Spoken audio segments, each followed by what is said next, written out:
que siempre te arrasa. ¿Qué pasa? Te mete en internet, ves en marca, que va ganando 4-0 el Barça. Míralo, píllalo, me va a ver si o no, pero no puede compararse contra ese freestyle. Hermano, ¿qué me estás contando, primo? Si soy el LeBron James por la pizza, los Guaraná, píllalo. No niegues nadie, no vas si eres creída, pero bueno, lo toco, yo soy el rey Mida.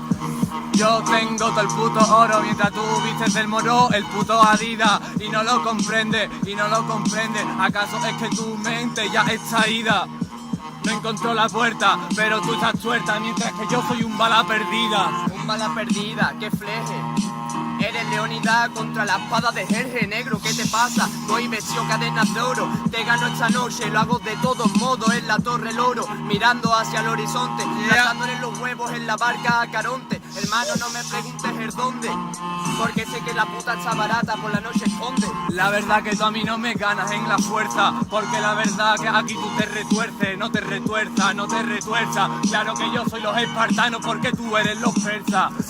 Vaya representación, no tengo la mano, pero sí que tengo tu cabeza colgada en el medallón, mientras otros me dicen que vengo de la realeza. Pero esta noche no te salva ni Krillin, ni Goku, ni las bolas de dragón.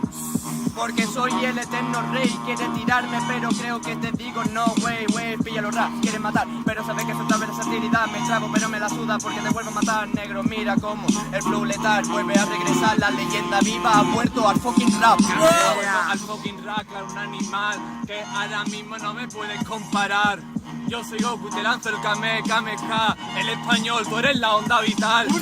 Y qué cutre, ¿acaso tú eres el cutre y me vas a contar? No, yo soy el puto cuter, yo soy el cuter y el cuello te voy a cortar. ¡Tiempo! ¡Ruido sonore!